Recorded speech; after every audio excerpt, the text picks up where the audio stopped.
헌법재판소는 결국 이번 주에 윤석열 대통령 탄핵 심판 결론을 내지 못했습니다. 다른 탄핵 사건 일정 등을 고려해 다음 주 후반쯤 선고가 나올 수 있다는 전망이 나옵니다.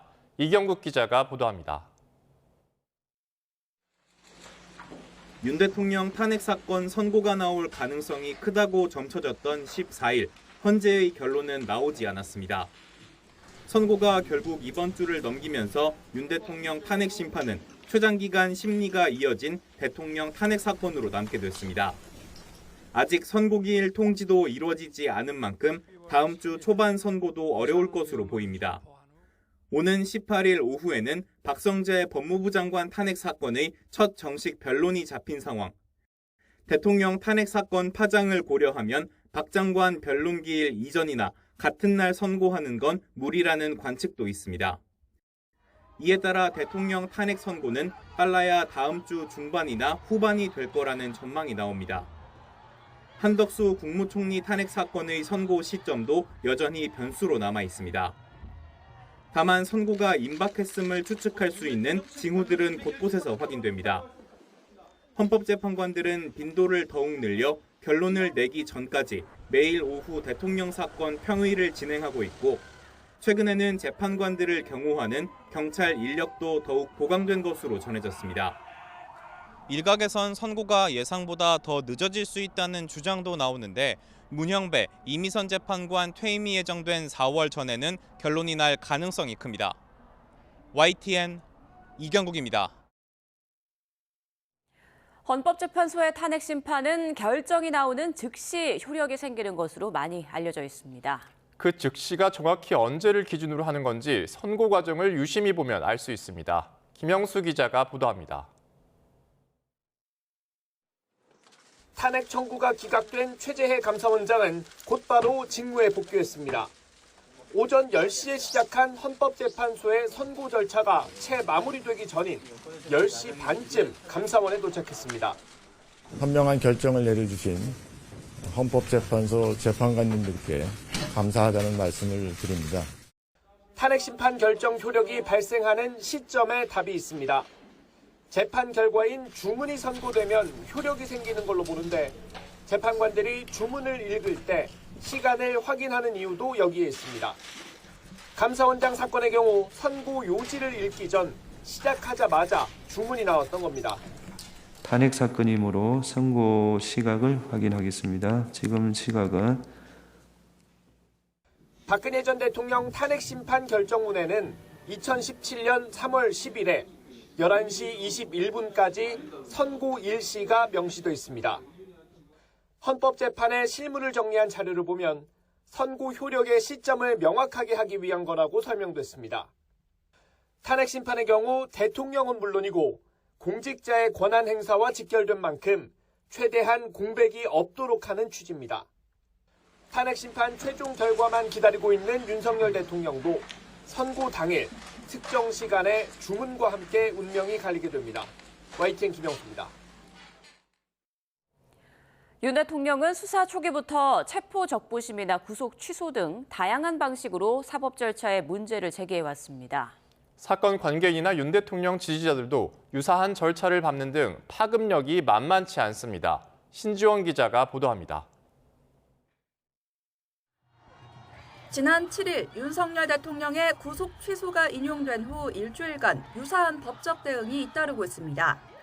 윤 대통령과 같은 재판부에서 재판받는 김용현 전 국방부 장관은 이미 한 차례 기각된 구속 취소 청구를 다시 청구했고, 국회의원 보궐선거 공천에 개입하며 불법 정치자금을 주고받은 혐의로 기소된 명태균 씨와 김영선 전 의원도 창원지방법원에 구속 취소를 청구했습니다. 구속이 취소되어야만 실질적 방어권 행사에 무리가 없을 것으로 생각하고 있습니다. 윤 대통령의 지지자들도 적극적으로 법적 대응에 나섰습니다. 서부지법 폭동 사건으로 구속된 지지자들이 구속 적부심과 함께 재판 관할을 서울중앙지방법원으로 바꿔달라며 변경 신청을 제기한 겁니다.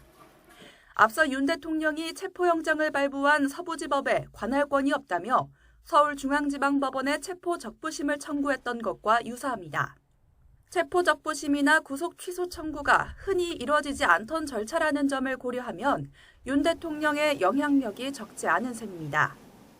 피고인의 권리를 행사하는 것은 당연하지만 자칫 재판 지연이나 여론전을 위한 수단으로 악용될 수 있다는 우려도 나오고 있습니다. YTN 신지원입니다. 최상목 대통령 권한대행은 명태균 특검법을 포함해 지금까지 모두 8차례 거부권을 행사했습니다. 마은혁 헌법재판관 후보자 임명과 관련해선 한덕수 총리에 대한 탄핵 심판 선고가 임박했다는 이유로 사실상 버티기에 들어갔습니다. 이종구 기자입니다. 최상목 대통령 권한대행은 지난해 12월 31일 내란 특검법에 대해 첫 거부권을 행사했습니다. 권한대행이 된 지 나흘 만입니다. 우려가 많은 법안들을 그대로 공포하는 것이 과연 책임 있는 자세인지 수없이 고민했습니다. 이후 지금까지 명태균 특검법과 김건희 특검법, 방송법 개정안 등 법안 8건에 대해 거부권을 행사했습니다. 모두 여당이 반대해 야당 주도로 통과된 법안들입니다. 최 대행이 주로 내세운 거부권 행사 이유는 여야 합의 실패와 법안의 위헌성입니다. 오직 국가와 국민을 위한 정부의 간곡한 요청을 이해해 주시고 국회에서 대승적 논의를 해주시길 바랍니다. 최 대행은 다음 주 화요일에 열리는 국무회의에서도 방통위의 2인 체제를 막는 방통위법 개정안에 대해 거부권을 행사할 걸로 보입니다. 이런 가운데 마은혁 헌법재판관 임명은 계속 미루고 있습니다. 일단 명분은 한덕수 국무총리에 대한 탄핵 심판 선고가 임박한 만큼 그 결과를 보고 결정해도 늦지 않다는 겁니다. 다만 헌법재판소의 탄핵 기각으로 한덕수 총리가 복귀한다 하더라도 여당이 반대하는 마은혁 후보자를 바로 임명할지는 미지수입니다. YTN 이종구입니다. 정부는 명태균 특검법에 대한 제의 요구를 의결하며 이미 검찰에서 의혹 전반을 충실하게 수사하고 있다는 점을 이유로 들었습니다. 이창수 서울중앙지검장까지 직무에 복귀한 만큼 관련 수사에는 더 속도가 붙을 거란 전망입니다. 김태원 기자입니다. 이창수 서울중앙지검장은 복귀 첫날부터 정치 브로커 명태균 씨 관련 공천 개입 의혹을 책임지고 수사하겠다고 강조했습니다. 수사팀하고 잘 협의해서 모든 최종 결정은 검사장이 제가 책임진다는 자세로 성실하게 필요한 일을 하도록 하겠습니다. 그런 만큼 관련자 소환 등 수사는 더 속도를 낼 것이란 분석입니다.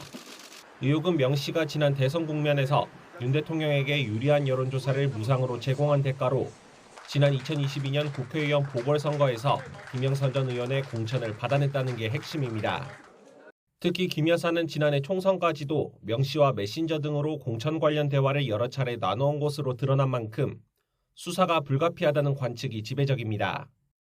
이 지검장으로서는 명품 가방 수수와 도이치모터스 의혹에 이어 세 번째 김 여사 수사를 지휘하게 되는 겁니다. 명 씨와 오세훈 서울시장이 연루된 여론조사 비용 대납 의혹 수사도 본격화한 상태입니다. 지난 2021년 서울시장 보궐선거 당시 명 씨 측이 오 시장에게 여론조사를 제공한 대가로 오 시장 후원자인 사업가 김한정 씨가 3,300만 원을 대신 내줬다는 게 골자입니다. 검찰은 지난달 말에 이어 김 씨를 다시 피의자 신분으로 조사한 데 이어 강철원 전 서울시 정무부시장과 박창구 정무특보, 이창근 전 서울시 대변인 등 오 시장을 보좌해온 인물들을 잇따라 참고인 신분으로 불러 경위를 조사하고 있습니다. 5%의 사실에 95%의 허위를 엮고 있는 명태균 진술의 실체를 명확히 밝히는 자료라고 생각합니다. 수사는 결국 의혹의 정점인 김 여사와 오 시장을 겨누게 될 전망인데 조사 시기와 장소, 방식 등에 대한 결단도 복귀한 이 지검장이 직접 내리게 될 가능성이 큽니다. YTN 김태원입니다. 서부지법 폭력 사태 관련 재판이 본격 시작된 가운데 당시 시위대를 부추긴 혐의를 받고 있는 사랑제일교회 특임전도사 윤모 씨도 첫 재판을 받았습니다.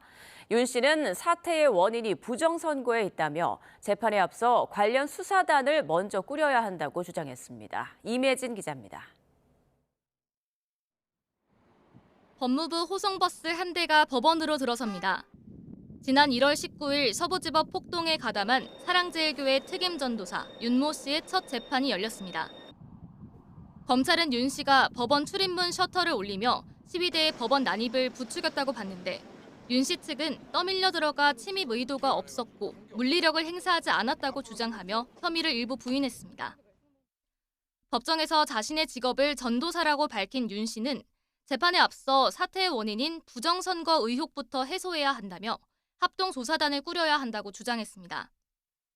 계엄을 촉발한 부정선거 의혹에 대해 국가와 사법부가 아무 조치를 하지 않자 화가 난 국민이 우발적으로 법원 난입까지 하게 됐다고 목소리를 높였습니다.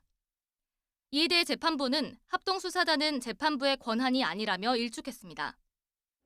법정에서는 서부지법 폭동 당시 검은 복면을 쓰고 법원 경내에서 난동을 부린 20대 남성도 함께 재판을 받았습니다. 이 남성은 당시 소화기로 법원 1층 유리문을 여러 차례 내려치고 민원실 등에서 법원 기물을 부순 것으로 조사됐습니다. 현재까지 서부지법 일대에서 벌어진 폭력 사태와 관련해 기소된 이들은 83명으로 이 가운데 82명이 구속됐습니다.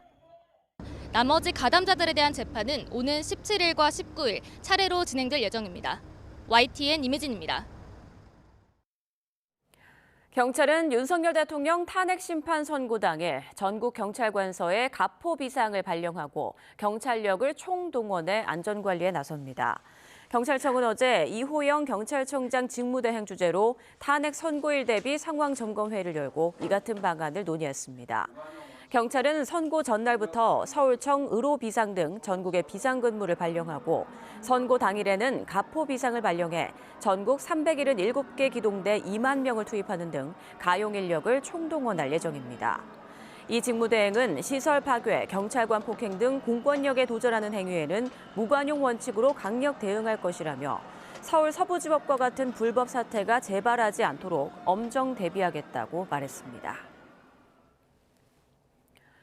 윤 대통령 탄핵 찬반 집회 현장에서 일부 유튜버가 일선 경찰을 촬영해 영상을 만들어 올리는 사례가 잇따르고 있습니다. 영상과 함께 신상까지 퍼지면서 악성 댓글도 달리는데요. 명예훼손이나 초상권 침해 소지가 있다는 지적입니다. 유서현 기자입니다. 지난 4일 한 유튜브 채널에 올라온 영상입니다. 경찰이 유튜버가 들고 있던 확성기를 손으로 건드렸는데 유튜버는 확성기에 맞아 치아가 깨지고 입술이 찢어졌다고 말합니다. 유튜버는 사건을 정식 접수했다며 촬영한 경찰의 얼굴과 이름, 직책 등을 모조리 공개했는데 이 영상은 SNS 등을 통해 퍼져나갔습니다. 경찰을 비하하는 용어나 중국 공안인이 신고해서 보상받아야 한다는 등 근거 없는 비난 댓글까지 달렸습니다. 헌법재판소 앞 집회 참가자가 고성을 지르며 경찰에게 소속을 묻습니다.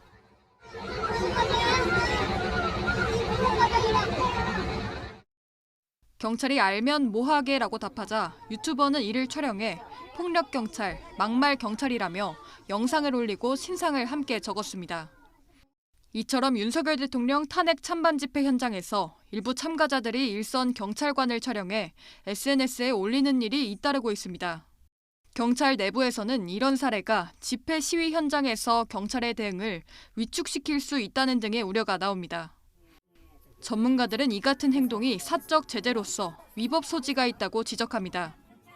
상황 기록을 위한 촬영은 문제되지 않을 수 있지만 타인의 얼굴과 신상 정보를 노출한 채 상황을 왜곡하거나 과장해 영상을 올리거나 여기에 악성 댓글을 다는 경우 모두 형사처벌 가능성이 있다고 말합니다. 그런 게 올라가서 인신공격을 당하거나 추가적인 피해가 있으면 명예훼손이나 모욕 이런 걸로 하죠. 전문가들은 또 민사상 초상권 침해로 인한 손해배상 청구도 가능할 수 있다고 지적했습니다. YTN 유서연입니다. 조기 대선 가능성에 보폭을 넓혀오던 여권 잠룡들이 윤석열 대통령 석방 이후 공개 활동을 최대한 자제하는 모양새입니다. 강성 지지층 민심 잡기와 중도로의 외연 확장 사이에서 대권 행보에 속도를 낼 수도 그렇다고 탄핵 반대를 외칠 수도 없는 딜레마에 빠졌다는 분석도 나옵니다. 박광열 기자가 보도합니다. 윤 대통령 석방 이틀 뒤 당초 계획대로 부산 북콘서트 일정을 소화한 국민의힘 한동훈 전 대표. 인근에선 일부 보수 지지자들이 주도한 한 전 대표 규탄 집회가 열렸습니다. 대구 등 다른 지역 북콘서트 일정은 탄핵 선고 전까지 잠정 보류됐습니다. 이런 상황까지 이른 것에 대해서 여러 가지로 대단히 고통스럽게 생각해요. 저는 언젠가 때가 되면 대통령을 뵐 기회가 있으면 좋겠어요. 그 정도로 말씀드리죠. 개헌 토론회를 여는 등 정치적 활동 반경을 넓혔던 오세훈 서울시장도 속도 조절에 들어간 모습입니다. 공당이라면 혹시 모를 탄핵 인용 결정에 대비하는 게 자연스럽다며 계엄 이후 행보에 대한 변호도 잊지 않았습니다. 당혹스럽고 그리고 시간에 쫓기는 그런 준비가 되어서 우리가 위험하고 불안한 후보라고 생각하는 이재명 후보가 당선될 확률이 그만큼 높아지는 것이죠. 홍준표 대구시장은 예정됐던 기자간담회와 인터뷰 일정을 늦추는 등 보폭을 조율했고 연일 국회를 찾았던 김문수 고용노동부 장관 역시 굵직한 정치적 행보가 뜸해졌습니다. 조기 대선을 겨냥했다고 비칠 수 있는 움직임이 본선행에 열쇠를 쥔 강성 지지층의 반감을 살 수 있기 때문이란 해석이 나옵니다. 일부 친윤 의원처럼 탄핵 반대 집회에 참석하거나 헌법재판소 압박에 나서는 것 역시 조기 대선 전국이 펼쳐지면 외연 확장의 부담인 만큼 숨 고르기를 선택한 걸로 풀이됩니다. 역동적에 걸린 거죠. 솔직히 탄핵 찬성 또는 탄핵에 대해서 적극적인 반대를 안 했던 후보들이 멘붕이 온 겁니다. 반면 탄핵 반대를 주장해온 주자들은 더 선명한 메시지로 강성 지지층을 향한 존재감 키우기에 분주해졌습니다. 이철우 경북지사는 윤 대통령 각하 부르기 운동을 SNS에 제안했다 부랴부랴 삭제했습니다. 권위주의 정권 시절 대통령 극존칭 표현이었던 각하로 윤 대통령을 부르면 탄핵 심판도 각하되지 않겠느냐는 발상에 군사 독재 시대로의 회귀냐는 비판도 잇따랐습니다. 혹시 모를 조기 대선 국면에 이른바 윤심이 미칠 영향도 고려하지 않을 수 없는 여권 잠룡들. 헌재의 탄핵 선고 전까지 조기 대선 대비 몸풀기 대신 공수처 때리기와 함께 대야 공세에 힘을 보태는 방식으로 대응할 거란 관측이 지배적입니다. YTN 박광렬입니다. 더불어민주당이 추진했던 탄핵소추안이 최근 헌법재판소에서 잇따라 기각되자 이재명 대표의 사과를 요구하는 여권 공세가 거세지고 있습니다. 민주당 안에선 이 대표 발언 논란을 두고 정식 사과가 필요하다는 목소리가 이어지면서 이 대표가 단 안팎에서 압박을 받는 모양새입니다. 김경수 기자가 보도합니다. 헌법재판소가 감사원장과 서울중앙지검장 등 검사 3명 탄핵안을 기각한 뒤 여당은 민주당 이재명 대표에게 공세를 더욱 집중하고 있습니다. 무리한 탄핵을 밀어붙인 걸 석고대죄하고 대국민 사과하라며 책임론을 제기하는 겁니다. 정략적 탄핵 남발을 포함한 민주당의 입법 독주, 입법 독재에 대해 국민 앞에 석고대죄하십시오. 민주당은 파면에 이를 정도가 아니었을 뿐 위법 사유가 있다는 점이 확인됐다고 반박했습니다. 야당의 줄 탄핵 때문에 계엄을 선포했다는 윤석열 대통령 주장과 달리 국회가 탄핵 소추권을 남용하지 않았다는 점도 분명해졌다고 강조했습니다. 국회가 충분히 탄핵할 만한 사유가 있고 적법하게 이루어졌다는 점을 분명히 한 것입니다. 이 대표 역시 민주당도 탄핵이 좋아서 한 건 아니었다며 불가피했다고 주장했지만 많은 건 사실인데 그렇다면 예를 들면 우리가 그건 뭐 좋다고 했겠습니까? 어쩔 수 없었다는 생각이 강하긴 하지만 또 되돌아보면 우리가 완전 무결하게 잘했다. 뭐 문제 없다. 이렇게 말하기 어렵죠. 민주당 내 비주류를 중심으로 자성을 요구하는 목소리도 나오고 있습니다. 윤 대통령이 탄핵과 별개로 이 문제에 대해서는 민주당이 책임지는 모습을 보여주는 게 국민적 그런 정서에 부합하는 거고. 이 대표가 사과 요구를 받고 있는 지점은 또 있습니다. 자신의 체포동의안 가결 때 당내 일부가 검찰과 내통했다는 발언 논란에 이 대표가 해명하며 수습에 나섰지만 그건 저희 약간 부족함이죠. 저는 지나간 일이라고 생각하고 네. 아쉽고 미안하고 그러죠. 비이재명계 잠룡들은 공식적인 사과가 필요하다고 주장하는 등 여진이 이어지고 있습니다. 윤 대통령 석방을 계기로 민주당이 헌재 선고 때까지 단일 대우를 다지는 모습이지만 한시적 통합이란 평가도 그래서 나옵니다. 유연한 정책 기조를 내걸고 중도 보수로 외연 확장을 노리던 이재명 대표가 당 안팎의 사과 요구엔 어떻게 대처할지 관심이 쏠립니다. YTN 김경수입니다.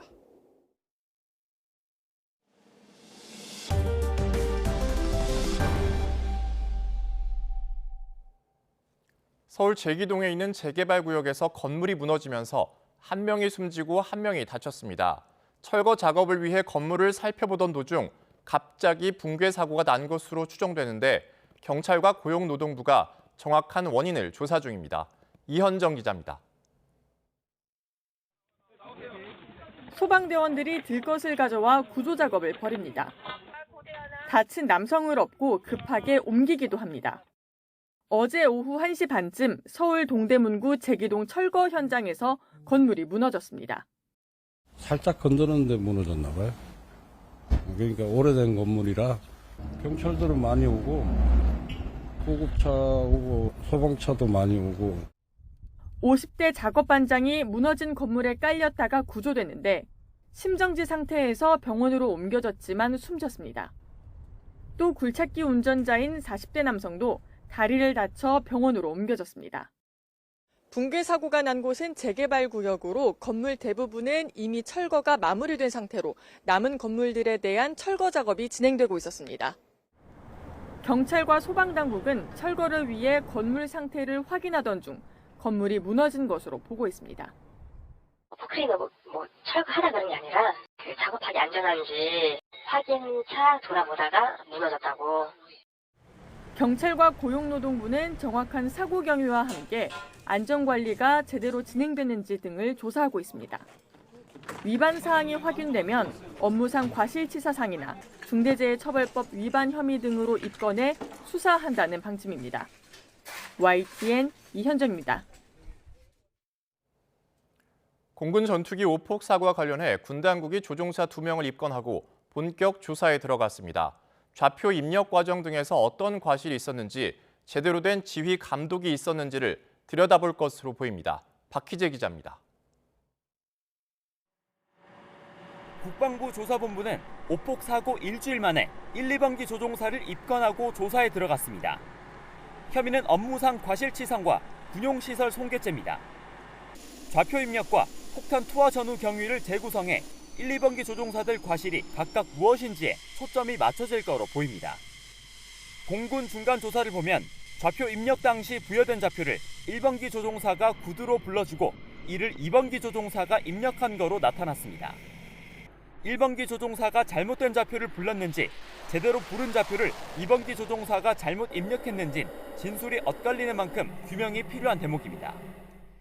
특히 입력 과정에서 잘못 입력된 좌표 외에 위도와 경도를 입력하면 자동 산출되는 고도가 수정된 사실도 파악됐습니다.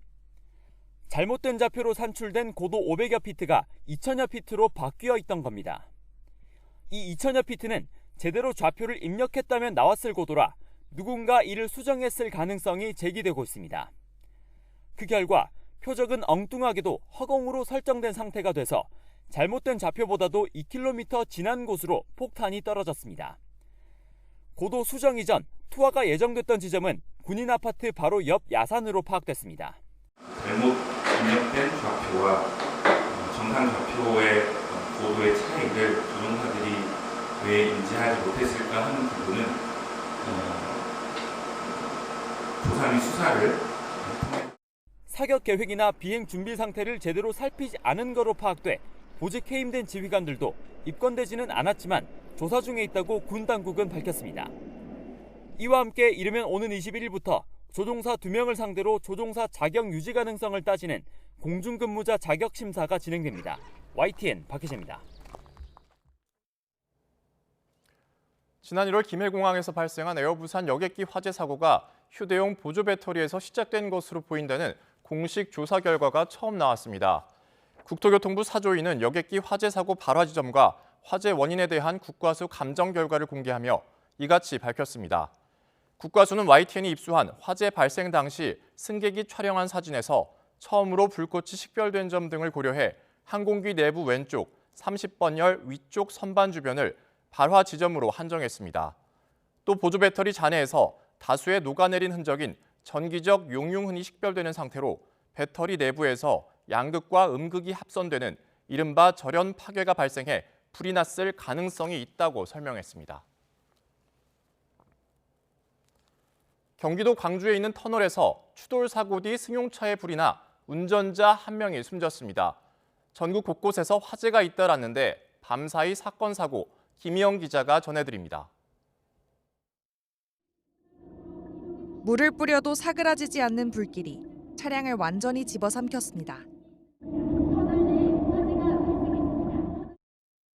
오늘 새벽 세종 포천고속도로 가련터널에서 승용차 한 대가 화물차 2대를 잇따라 들이받았습니다. 충돌 여파로 승용차에 불이 나면서 미처 빠져나오지 못한 운전자가 숨졌습니다. 경찰은 자세한 사고 경위를 조사하고 있습니다. 거대한 화염이 건물을 뒤덮었습니다. 시뻘건 불길과 검은 연기가 멀리서도 선명합니다. 상당히 좀 큰 건물 같았어요. 검은 연기 같이 막 보여요. 서대구역 부근 가구 공장에서 불이 난 건 어젯밤 11시 50분쯤.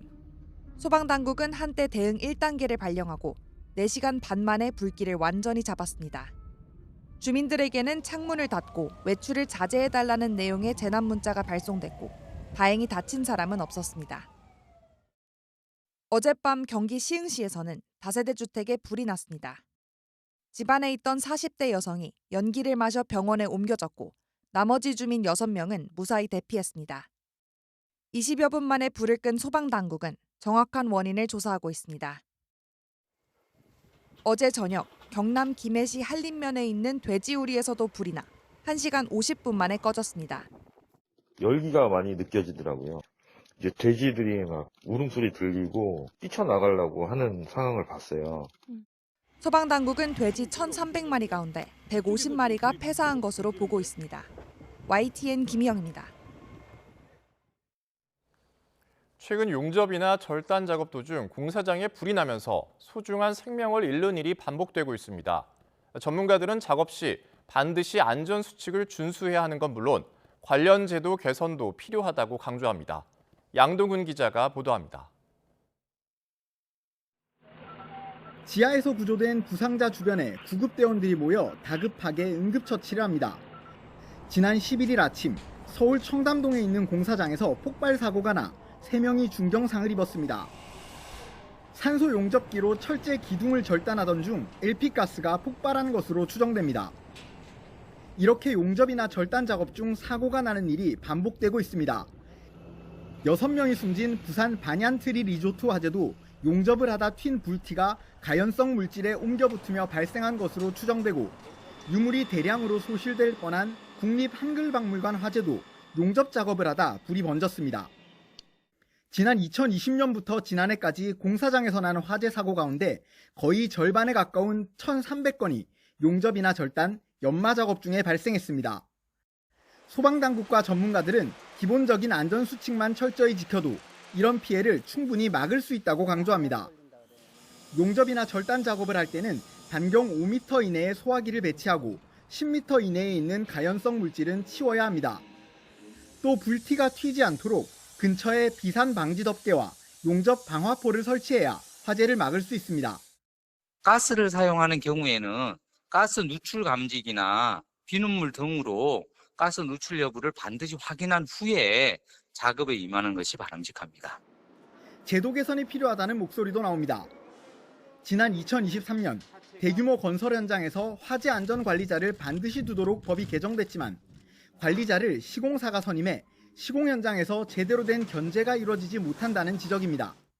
안전관리자 선임을 시공자가 하지 않고 건축주가 책임을 지도록 저는 그렇게 해야 한다고 봅니다. 그게 중대재해처벌법의 취지와도 연결이 됩니다. 또 미국이나 유럽처럼 준공전 화재 안전 진단을 의무화하는 등 감독을 강화해야 한다는 주문도 있습니다. YTN 양동훈입니다. 배우 김수현 씨가 고 김세론 씨와 교제 사실은 인정하고 고인이 미성년자였던 시절부터 교제했다는 의혹에 관해선 반박했습니다.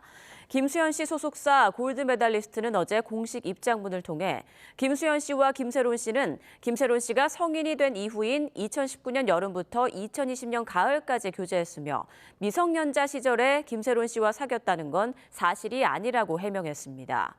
이어 유튜브 채널이 최근 공개한 두 사람의 사진은 모두 김세론 씨가 성인이 된 뒤 촬영된 사진이라고 주장했습니다. 소속사는 유튜브 채널에서 반복적으로 주장하는 2016년에 촬영된 사진은 존재할 수 없으며 당시 두 사람은 교제하지 않았기 때문이라고 설명했습니다. 이런 가운데 고 김세론 씨의 유족이 사이버 레카가 전도 유망한 여배우를 지옥으로 끌고 갔다며 단죄를 촉구했습니다. 김세론 배우 유족은 가족의 의도가 변질하고 왜곡되는 걸 보고 입장문을 내게 됐다며 딸 관련 폭로에 나서게 된 이유를 처음으로 밝혔습니다. 유족 측은 힘 있는 회사가 뒤에 있다면 사건을 진화하기 위한 행동을 할 수 있지만 사건 당시 고인에게는 가족 이외에 아무도 없었다고 설명했습니다. 또 쓰러진 아이를 짓밟고 발로 차며 다시 들어올려 또 내동댕이 친 건 사이버 레카들이었다면서 고인의 명예를 회복하고 이런 일이 반복되지 않게 법적 제도적 장치가 마련되길 바란다고 말했습니다.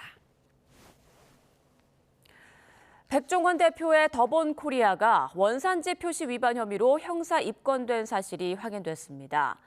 국립농산물품질관리원 경기지원 서울사무소는 지난 12일 더본코리아가 판매하는 간장과 된장 등 3개 품목 원산지가 거짓으로 표기된 것으로 보고 시정명령을 내렸다고 밝혔습니다. 농관원은 용기에 표시된 원산지는 제대로 돼 있지만 온라인 쇼핑몰에서 외국산 재료가 국산으로 표기돼 원산지 표기법 위반 혐의로 형사 입건하고 수사를 개시했다고 밝혔습니다. 앞서 백종원 더본코리아 대표는 농지법 위반 등의 혐의 등과 관련해 웹사이트에 올린 사과문을 통해 깊이 반성하고 있으며 신속히 개선하겠다고 말했습니다. 정부가 의대 정원을 증원 이전 수준으로 돌린다는 방침을 정하면서 이번엔 수험생들이 혼란에 빠졌습니다. 의대 경쟁률이 세지면서 합격선도 치솟을 걸로 예상되는데 자연계 전체 학과에 여파가 미칠 것으로 보입니다. 염혜원 기자입니다. 의대 정원을 다시 증원 전 수준인 3,058명으로 돌리기로 하면서 정부는 입시 불확실성이 해소됐다고 자평했습니다. 의대 정원을 둘러싼 그 불확실성이 그동안 굉장히 정복돼서 많은 불편함과 우려를 끼쳐드린 점에 대해서 송구스럽게 생각을 합니다. 오늘 발표한 방안은 그런 불확실성을 해소하는 그런 차원이 있다고 생각을 합니다. 하지만 입시 현장의 반응은 정반대입니다. 올해 수험생들은 이미 의대 정원이 2,000명 늘어날 걸로 예상하고 입시에 돌입했기 때문입니다. 의대 입학을 바라보고 애초에 재수를 선택한 수험생들도 있습니다. 안 그래도 해마다 의대 합격선이 오르고 있는데 올해는 정원까지 줄면서 경쟁은 더 치열해질 것으로 보입니다. 더군다나 올해 고3 학생들은 지난해보다 4만 7천여 명, 10%나 더 많습니다. 지난해 의대 증원으로 상향 지원이 많았던 수시 모집에서부터 당장 눈치 싸움이 예상됩니다. 안정 지원을 하는 최상위권이 늘어날수록 다른 자연계열 학과들의 합격선도 올라갈 수밖에 없습니다. 25학년도 입시 결과는 사실상 참고도 할 수 없는 지경입니다. 의대 증원으로 인해서 내가 좀 의대를 한번 써봐도 합격하지 않을까? 그 정도의 때에 있는 친구들 같은 경우에는 2024학년도 입결 좀 참고하고 그리고 조금 더 선택과 집중을 해서 좀 빨리 결정을 해야 될 거예요. 내가 의대에 실제로 지원할 건지. 입시 현장의 혼란 속에 학원가와 입시 컨설팅 시장은 더욱 과열될 가능성도 큽니다. YTN 염혜원입니다.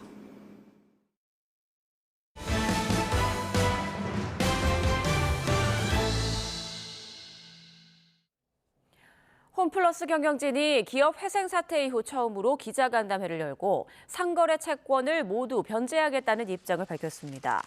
홈플러스 각자 대표인 김광일 MBK 부회장과 조주현 사장 등 경영진은 어제 서울 강서구 홈플러스 본사에서 협력사가 입은 피해에 대해 사과했습니다. 조주현 사장은 그제까지 상거래 채권 3,400억 원 상환을 마쳤고 현재 현금 보유액이 약 1,600억 원이며 매일 현금이 유입돼 지급에 문제가 없다고 말했습니다. 특히 거래 유지율이 몰은 99.9%, 온라인 95%, 도급사 100% 수준으로 평소와 다름없는 수준이라고 주장했습니다. 다만 영세업자를 우선순위로 지급을 완료한 뒤 대기업과 브랜드 점주의 대금을 변제할 예정이라며 시간이 걸리더라도 모두 지급하겠다고 약속했습니다. 홈플러스가 신용등급 하락 사실을 알고도 전자단기사채 825억 원어치를 발행한 게 아니냐는 의혹에 대해 하루 전에 이미 발행이 완료된 물량이라고 해명했습니다. 홈플러스와 증권사를 믿고 전자단기사채를 샀다가 변제를 못 받을 위기에 놓인 투자 피해자들은 대주주인 MBK 김병주 회장이 사재를 출연해서라도 변제에 나서달라고 촉구했습니다. 류한홍 기자입니다. 홈플러스 기자간담회에서 초미의 관심사는 왜 신용등급 하락 1차 통보를 지난달 25일 받고도 전자단기사채 825억 원어치를 발행했는가였습니다. 이에 대해 사측은 신용등급 하락 1차 통보를 받기 전날 이미 전단체 발행이 완료됐다며 신용등급 하락을 알고 발행한 것은 아니라고 해명했습니다. 신평사로부터 25일 오후 4시경에 일단 1차 예비 통보를 받았고요. 26일 날 저희들이 바로 재심사를 요청하였습니다. 저희들이 825억에 대한 매입채무 유동화는 실질적으로 24일 날 모든 게 다 끝나 있는 상태였었고요. 그래서 그거는 저희들이 전혀 등급하고 상관없이 발행이 된 상태입니다. 그러나 홈플러스 측이 과연 1차 통보 전에 신용등급 하락 사실을 예견할 수 없었을까에 대해선 의구심이 가시지 않고 있습니다. 홈플러스 관련 검사에 착수한 금융감독원은 신영증권을 비롯해 한국신용평가, 한국기업평가를 상대로 이 부분의 사실 확인에 주력하고 있습니다. 금감원은 필요하다면 대주주 MBK에 대한 검사도 진행하겠다는 입장입니다. 기자간담회를 지켜본 채권 피해자들은 홈플러스와 MBK를 믿고 투자했는데 피해를 보게 됐다며 김병주 회장이 사재 출연 등 책임 있는 자세를 보여야 한다고 촉구했습니다. 3개월만 홈플러스 믿고 MBK 믿고 하라고 해서 정말 그거 하나로 이렇게 원금 전액 손실이라는 말도 안 되는 결과로 나올 줄 몰랐습니다. MBK 김병주 회장이 개인 사재가 굉장히 14조라고 하더라고요. 정말 책임질 자세가 있다면 사재를 출연해서라도 이 피해자들의 억울한 사연을 해결하겠다는 의지를 보여주십시오. 정부도 홈플러스 관련 긴급 관계기관 점검회의를 열어 기업 어음이나 전단체 발행 과정에서 위법이 발견되면 엄중히 대응하고 협력업체 대금 지급 과정에 대한 점검도 강화하기로 했습니다. YTN 유환홍입니다. 트럼프 미국 대통령의 관세 폭탄 발표 이전부터 미국과 유럽은 가격 경쟁력을 갖춘 중국의 전기차 주도권을 뺏기지 않기 위해 전쟁을 벌이고 있습니다. 그 사이 유럽 등에서 점유율 확대에 나선 한국 기업까지 관세 장벽으로 내몰리고 있다는 우려가 나오고 있습니다. 박기환 기자입니다.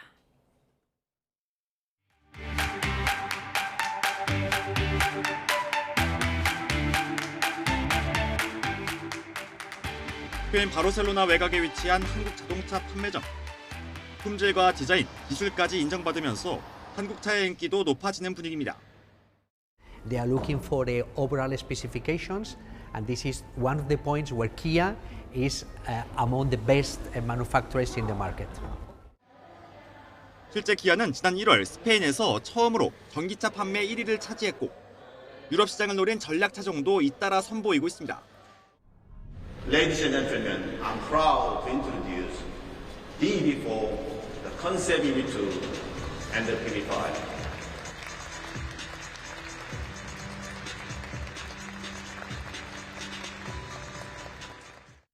하지만 중국의 공세 역시 매서웠습니다. 중국 전기차는 20%가량 저렴한 가격을 무기로 3%도 되지 않았던 유럽 시장 점유율을 3년 만에 20% 넘게 끌어올렸습니다. 메르세데스 벤츠와 폭스바겐 등 전통 자동차 강국의 본토까지 위협하자 EU는 최고 45.3%의 관세 부과 방침과 전기차 보조금 축소로 중국의 질주에 브레이크를 걸었습니다. 미국 역시 전기차 주도권을 지키기 위해 추가 관세 카드를 꺼내들었습니다. It's 10 plus 10. In 10 case, plus 10. was there confusion on that? There was, sir. Yeah. Okay, 10 plus 10. It's the second 10. 이에 따라 조금씩 미국과 유럽 시장 점유율을 높여왔던 우리 전기차 제조업체들의 상황도 어려워졌습니다. 미국의 전방위 관세 폭탄 예고에 유럽도 자국 산업 보호 기조로 돌아서면서 통상 장벽을 마주하게 됐기 때문입니다. 시장을 다변화하는 쪽으로 여러 가지 전략이나 정부 지원이 좀 돼야 되지 않을까 싶어요. 글로벌 업체들끼리 경쟁이 더 심화될 것이고 그래서 글로벌 전기차 쟁탈전에 끼인 한국 기업들이 전기차 생산기지 해외 이전을 확대할 가능성이 커지면서 우리나라의 전기차 수출 동력 자체가 떨어질 수 있다는 우려도 나오고 있습니다. YTN 박견입니다. 미국 정부가 국가안보와 핵 비확산 등 정책적 이유로 특별한 고려가 필요한 이른바 민감 국가에 한국을 포함시켰습니다. 미국 에너지부는 한국이 민감 국가에 포함되는지를 둘러싼 논란에 대해 이전 정부가 지난 1월 초 한국을 민감 국가 및 기타 지정 국가 목록의 최하위 범주인 기타 지정 국가에 추가했다고 공식 확인했습니다. 이런 조치는 트럼프 현 정부 출범 직전인 올해 초 바이든 행정부에서 이뤄진 겁니다. 이와 관련해 외교당국은 미국의 이번 조치가 오는 4월 15일부터 발효된다며 시정을 위해 미국과 협의하고 있다고 밝혔습니다. G7 주요 7개국 외교장관들이 북한 비핵화를 요구하면서 불과 한 달 전까지만 해도 강조했던 CVID, 그러니까 완전하고 검증 가능하며 불가역적인 비핵화라는 원칙을 뺐습니다. 트럼프 미국 대통령이 북한과의 관계 재설정을 시사한 이후 찾아온 변화인데 트럼프가 북한을 협상으로 끌어들이려는 카드라는 해석이 나옵니다. 뉴욕에서 이승윤 특파원입니다. 뮌헨 안보회의에 이어 한 달 만에 다시 만난 주요 7개국 G7 외교 장관들은 북한의 핵무기와 대량 살상무기, 탄도미사일 포기를 요구했습니다. 또 북한과 이란의 러시아에 대한 군사지원 제공과 중국의 무기, 부품 제공을 규탄했습니다. 이어 북한의 암호화폐 탈취에 대해 심각한 우려를 표명하고 이 문제에 공동 대응해야 할 필요성을 강조했습니다. We were able to find strong G7 unity on a variety of issues that were discussed. 다만 북한의 비핵화를 요구하는 공동 선언문에서 북한이 반발해온 CVID, 완전하고 검증 가능하며 불가역적인 비핵화 문구가 빠졌습니다. 트럼프 대통령이 북미 관계 재구축을 시사한 이후 찾아온 변화입니다. 싱크탱크 전략국제문제연구소 빅터차 한국 석좌는 트럼프 대통령이 비핵화 협상이 아닌 핵 감축 협상의 신호를 보내고 있다고 해석했습니다. We got along really good. We had a very good relationship, and we still do. 트럼프 대통령이 비공인 핵 보유국인 인도, 파키스탄과 함께 북한을 언급한 것도 이런 관측을 뒷받침하고 있습니다. 외교 전문가들은 북러 관계가 탄탄하지만 북한이 미국으로부터 핵 보유국으로 인정받는 것을 외교적 성과로 중시하고 있는 만큼 여전히 북미 정상회담에 관심을 가질 수 있다고 진단했습니다. 뉴욕에서 YTN 이승윤입니다. 한 미국인 인플루언서가 호주에서만 사는 보호종인 원뱃을 어미에게서 강제로 빼앗는 모습의 영상을 올렸습니다.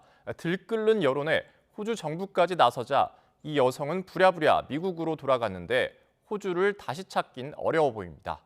윤현숙 기자가 보도합니다. 호주의 한 시골길, 관광객 여성이 새끼 원뱃을 붙잡아 웃으며 카메라 쪽으로 들고 뛰어옵니다. 어미가 다급히 쫓아오자 그제서야 새끼 원뱃을 아스팔트 도로 위에 다시 놓아줍니다.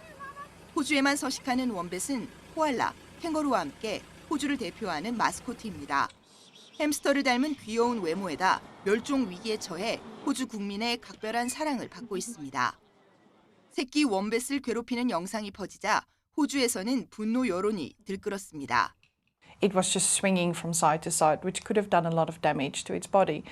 But the worst is, separating a mum from a baby. You always risk mum rejecting the baby or mum running away. 영상을 올린 미국인 인플루언서 샘 존스의 추방을 요구하는 온라인 청원에 10,000명 넘게 서명했습니다.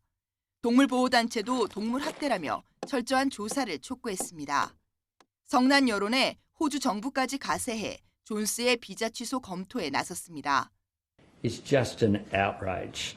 And you know, I suggest to this so-called influencer, maybe she might try some other Australian animals. Take a baby crocodile from its mother and see how you go there. 존스는 새끼를 조심히 안고 있다 금방 돌려줬다며 해명했지만 비난 여론은 가라앉지 않았습니다.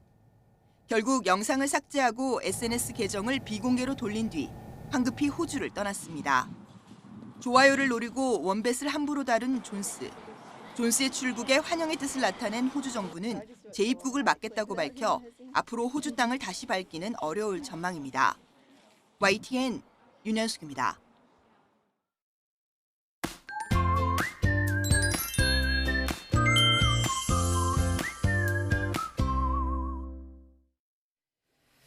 오늘도 계절의 시계는 4월입니다. 현재 서울 기온은 10.1도고요. 낮에는 15도로 어제만큼은 아니지만 여전히 따뜻하겠습니다.